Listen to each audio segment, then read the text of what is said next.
Olá pessoal, tudo bem? Como vão vocês? Tudo bem? Espero que estejam bem. Vamos dar continuidade aos nossos estudos sobre a República Liberal Brasileira, né? Vamos falar sobre o seu segundo governo, né? Vamos falar agora sobre o retorno do Bom Velhinho. Isso mesmo. Vamos falar sobre o retorno de Getúlio Vargas à presidência. O governo democrático de Getúlio Vargas. Getúlio Vargas, né, retorna ao poder, né, vencendo as eleições de 1950. O Getúlio Vargas ele vence as eleições contra o candidato da UDN, o brigadeiro Eduardo Gomes. Né? A vitória de Getúlio Vargas tinha um sentido, vamos dizer assim, do contexto. Né? O governo anterior era o governo de Dutra, né, Eurico Gaspar Dutra, que foi um candidato eleito sobre a plataforma, né, o apoio político de Getúlio Vargas lá no final do Estado Novo. Lembram aí, né? O Dutra, quando ele entrou na presidência, quando iniciou seu governo, o que aconteceu? O governo Dutra entrou numa crise, não conseguiu, né, se manter dentro de uma estabilidade política e econômica. Teve lá os primeiros anos, que foi com a reestruturação da ordem democrática, com a Constituição de 46, mas depois disso, o governo Dutra se perdeu. E a marca disso foi uma crise política, econômica e social. E nesse cenário, quem ressurge para ser a esperança do povo? Getúlio Vargas. Sim, o Getúlio, mesmo com seu histórico de ditador, né, lá do Estado Novo, ele tinha um apoio popular gigantesco, porque Getúlio era uma liderança popular populista. O Getúlio era um populista. E esse populismo de Getúlio Vargas, né, estava muito ligado aos seus feitos para a base social que o apoiava, a classe trabalhadora. Né? Lembremos aí que se nós temos a CLT, né, leis trabalhistas, né, é graças a esse velhinho. Né? Então, o Getúlio vence as eleições, toma posse e traz para o seu novo governo, né, duas missões imediatas. Primeiro, desconstruir a sua imagem de ditador. Getúlio tinha que desconstruir essa imagem, né, que ele deixou lá no seu último governo no Estado Novo, certo? E trazer de volta para a estrutura do Estado brasileiro dois elementos primordiais, o nacionalismo e o trabalhismo. Dois elementos primordiais para a política de Getúlio Vargas. Lembrando que o Dutra, ao, né, assumir a presidência e ao alinhar com os Estados Unidos ali durante já dentro do período da Guerra Fria, o Dutra tentou abrir, né, a nossa economia para o liberalismo, né, capital externo, e acabou que isso não deu certo. Ele tentou intervir no Estado fazer a intervenção do Estado sobre a economia novamente com o Plano Salt, fracassou. Né? Então era hora de Getúlio Vargas reerguer essa toada do nacionalismo e do trabalhismo dentro da presidência da República. Né? E no sentido do nacionalismo tinha um objetivo. O nacionalismo de Vargas tinha uma missão nessa época, nesse segundo governo: conter a exploração internacional sobre a nossa economia e principalmente sobre o nosso petróleo. Lá durante o governo do Dutra, foram descobertas reservas de petróleo gigantescas no Brasil. Né? E nesse cenário, quem estava de olho no nosso petróleo? Empresas estrangeiras. Né? Então, o Getúlio Vargas estava com a faca, o queijo e a goiabada na mão, né, para reerguer novamente esse discurso nacionalista e trazer o nacionalismo para o Brasil de novo, criando um ambiente polarizado. Essa palavra persegue o Brasil desde sempre.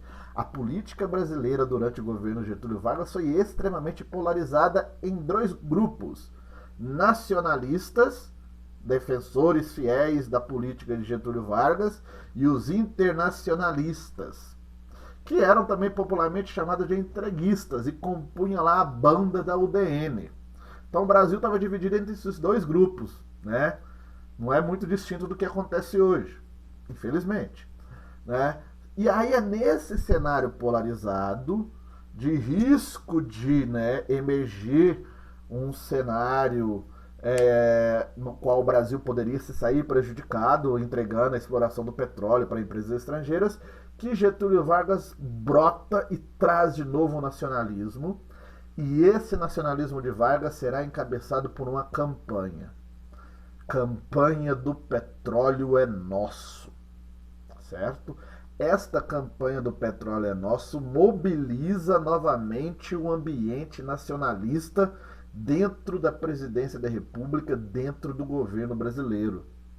A campanha do petróleo é nosso volta a mover uma onda de manifestações nacionalistas no Brasil. Estava criado novamente esse ambiente para que o nacionalismo, ideia de Getúlio Vargas, se reerguesse sobre o nosso país novamente. Então, campanha do petróleo é nosso, tá? A campanha do petróleo é nossa, ela tem um objetivo. Como nós já vimos, é uma campanha nacionalista e que traça um objetivo bem claro: estabelecer a exploração do petróleo a um monopólio de uma empresa estatal brasileira. Ou seja, o objetivo era barrar, tá, a iniciativa de empresas estrangeiras de controlar toda a exploração do petróleo no Brasil. Beleza, a oposição, liderada pela UDN naquele momento, era totalmente contrária à criação da Petrobras, né? Porque a UDN representava os interesses do capital externo mediante a exploração do capital do petróleo brasileiro, né, neste momento. Começou uma guerra, né, política nesse momento. Eles vão tentar de todas as formas impedir, né, o avanço dessa proposta de lei para se criar uma empresa estatal que teria o monopólio de exploração do petróleo no Brasil, né? Então, a UDN, que na época era liderada por Carlos Lacerda, né, dono de jornal, então esse cara, ele usava os meios de comunicação noite e dia e noite, para quê? Para desconstruir a imagem de Getúlio, enfraquecer a imagem de Getúlio, difamar a imagem de Getúlio Vargas no seu jornal, e se tornou o inimigo número 1 de Getúlio Vargas. Então, Getúlio Vargas, se ele tinha um inimigo político na década de 50, nesse segundo governo dele, esse cara se chamava Carlos Lacerda, né, líder da UDN. Ele vai ser depois eleito deputado, posteriormente é eleito governador da Guanabara, né, que é hoje o estado do Rio de Janeiro. Bom, então dentro desse cenário de conflito, né, político, Getúlio Vargas levou a melhor. Em 1953, né, é criada a lei que cria a Petrobras, essa empresa que muitos falam dela até hoje, né? Então foi criada a Petrobras no ano de 1953 para ter o monopólio de exploração do petróleo no Brasil. Só que para aprovar essa lei foi preciso fazer um acordo político. E neste acordo político dava direito a refinarias serem privadas e de capital externo. Explicando. Quem pode explorar o petróleo? Só a Petrobras. Mas outras empresas podem refinar o petróleo para fazer os combustíveis. Entendido? Então essas empresas podem ser empresas privadas de capital estrangeiro. Então, Shell, Texaco, essas grandes empresas petrolíferas poderão vir aqui refinar o petróleo, não explorar. Tá? Hoje, atualmente, a Petrobras ainda tem o monopólio de exploração do petróleo. Só que hoje a Petrobras ela pode leiloar áreas de exploração. É o que faz, por exemplo, com o pré-sal, né? O último leilão do pré-sal, curiosamente, foi uma área gigantesca, mas na hora de vender, para aparecer um comprador, adivinha quem comprou as áreas de exploração? A própria Petrobras. Vai entender isso, né? Mas tudo bem. É, então foi criada a Petrobras com esse acordo político que garantiu aí essa roupagem para garantir essas refinarias. Só que Getúlio Vargas é mais esperto do que o povo imaginava. Ele sabia que essas refinarias, na sua grande, né, extensão, seriam estrangeiras. O que o Getúlio Vargas faz no mesmo ano? Consegue aprovar uma outra lei, a Lei de Lucros Extraordinários. Isso é para barrar uma lei que tem como objetivo barrar a lucratividade das empresas estrangeiras no Brasil, onde as empresas estrangeiras não podem ultrapassar a lucratividade de 8%. Ou seja, elas podem instalar as refinarias que elas quiserem, mas quem vai controlar o lucro delas somos nós. A galera já não gostou disso não, né? No campo do trabalhismo, o grande marco do campo trabalhista nesse segundo governo Vargas foi a ação do ministro do Trabalho, João Goulart. Guardem esse nome também. João Goulart era ministro do Trabalho e era o cara encarregado de fazer toda a política trabalhista, né? Outro legado de Getúlio Vargas, né? Que é o nacionalismo e o trabalhismo. E o grande símbolo do trabalhismo desse governo foi a proposta vinda por este ministro do Trabalho de aumentar o salário mínimo em 100%. Né? A galera, os empresariados, empresariado brasileiro foi a loucura. Né? Como assim aumentar o salário mínimo em 100%? Ou seja, Vargas estava entrando no governo Vargas entrava no conflito direto, né, com as empresas, com a elite. Por quê? Tem lei de remessa de lucro e agora tem essa proposta esdrúxula de aumentar o salário em 100%? Nós vamos ter que dar um jeito no Vargas. Né? Ou seja, cria-se aí um ambiente para uma crise política. A crise política que começava a se instaurar, né, dentro do contexto do Getúlio Vargas, então tinha dois pontos. Era uma crise política ocasionada pela a criação da lei de lucros e pela proposta política de aumento salarial de 100%. A UDN, nesse momento do Carlos Lacerda, se posiciona totalmente contrária, faz uma oposição ferrenha ao governo Getúlio Vargas, e o Carlos Lacerda, particularmente, usa a mídia, né, que ele controlava, né, para organizar ataques diários ao governo de Getúlio Vargas, acusando o governo de corrupção, de usar a Petrobras para enriquecimento ilícito, de acusar propinas, essas coisas todas que nós estamos bem acostumados no Brasil até hoje. Então, se organizou um ataque diário a Getúlio Vargas e isso, né, pôs Getúlio Vargas contra a parede. Né? Só que Getúlio Vargas ele tinha algo que poucos políticos do Brasil tiveram ao longo da história. Poucos presidentes tiveram ao longo da história. Uma aprovação popular gigantesca. Tá? Beleza. Né? Só que aí, essa crise chega ao seu ápice com um atentado. Atentado da Rua Toneleiro de 1954.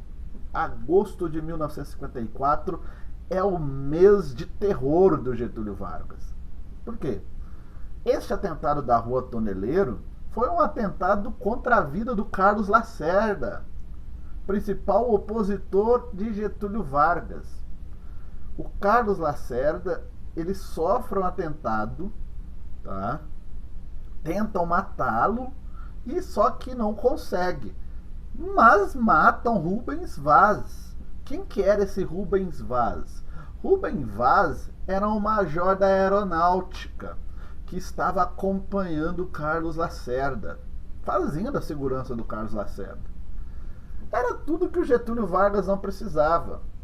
E o Carlos Lacerda foi atingido, né? Acabou levando um tiro no pé. O Getúlio Vargas, nesse momento, que já tinha uma crise em relação ao governo dele, uma crise política dentro do governo dele, tem um atentado contra o seu principal opositor. E o que o Getúlio Vargas não precisava nesse momento era esse atentado, a morte de um major da aeronáutica E o Carlos Lacerda aparecendo numa foto saindo do hospital sendo carregado por policiais do exército. Oh, Getúlio Vargas deve ter pensado, não precisava disso nesse momento de jeito nenhum. E aí, né, como foi a vida de um militar foi tirada nesse atentado, né, crime contra militar só pode ser investigado por militares, né? Então, quem passa a investigar esse atentado? A aeronáutica. É criado então um inquérito militar de investigação, né, que ficou conhecido popularmente como a República do Galeão, que vai ser então a investigação da aeronáutica contra esse atentado. E no meio dessa investigação, o que o Carlos Lacerda estava fazendo? Acusando Getúlio Vargas de ser o mentor do crime a rodo, né? Só faltou qualquer lugar que ele ia, Getúlio Vargas que me mandou matar, Getúlio Vargas que me mandou me matar. Beleza, a investigação ia. Tinham suspeitos N dentro no envolto ali da família Vargas. Só que não é que o principal investigado, o que seria um dos mentores do atentado, era alguém de dentro do Palácio Presidencial. Gregório Fortunato. Gregório Fortunato era o chefe da segurança particular de Getúlio Vargas, a segurança presidencial. Um cara que vivia dentro do Palácio do Catete. O cara que estava próximo diariamente do presidente Getúlio Vargas. E é Gregório Fortunato que é visto como o principal elemento deste atentado. É preso o Gregório Fortunato. Aí o Carlos Lacerda, né, tava surfando agora na onda. Gregório Fortunato, segurança de Vargas, cara que tá dentro do palácio, tentou me matar. E aí, né, a imprensa, a oposição, começou a fazer uma pressão política gigantesca no Getúlio Vargas. O Vargas, a opinião pública e políticos de oposição pediam a renúncia imediata de Getúlio Vargas. Só que Getúlio Vargas tinha um apoio popular do tamanho do planeta. Então não tinha condição alguma dele fazer isso, né? Então foi tão intenso essa pressão e esse ataque diário a Getúlio Vargas, né, pressionando ele a renunciar, que os próprios militares passaram a defender a tese e reivindicar que Getúlio renunciasse. Oficiais militares assinaram manifestos exigindo a renúncia de Vargas. Até que houve um manifesto dos generais do exército. Assinaram um manifesto exigindo a renúncia do presidente. Pronto, galera, tá armado o campo para um golpe militar.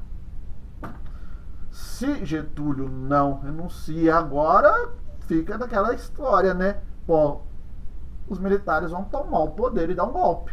E me tirar daqui do Palácio do Catete à força. E Getúlio dizia sempre, numa tentativa de golpe, tá, não tirariam ele à força do Palácio do Catete. Ele só sairia do Palácio do Catete dentro de um caixão. E isso aconteceu. Isso aconteceu. Getúlio Vargas, isolado politicamente, pressionado politicamente, até pelo seu próprio vice, né? Café Filho, vice-presidente, estava conspirando para tirar Getúlio Vargas, porque se o Getúlio renunciasse, quem assumia seria ele, né? Então, o Getúlio começou a ver um golpe militar se constituindo. E para impedir este golpe, ele faz um ato de misericórdia. 24 de agosto de 1954, Getúlio Vargas tira sua própria vida. Comete suicídio. O suicídio de Vargas foi um ato político de Vargas. Porque ele tira a própria vida, como disse Tancredo Neves posteriormente, que era ministro da Justiça na época, né, que o suicídio de Vargas em 54 anulou um golpe militar que só veio acontecer 10 anos depois, em 64. Porque a morte de Vargas criou uma comoção nacional que até então não tinha se visto no Brasil. Milhares de pessoas foram para o Rio de Janeiro se despedir do pai dos pobres. E como que eu dou um golpe onde o povo está chorando a morte do maior líder popular do Brasil naquele momento? Né? Não teve outra. Né? Se havia um plano de um golpe em curso, esse plano recuou. Houve todo o processo democrático até chegar à eleição de Juscelino Kubitschek. Assunto para a nossa próxima aula. O governo JK. Boa noite, bom dia, boa tarde. Fiquem com Deus e fiquem bem.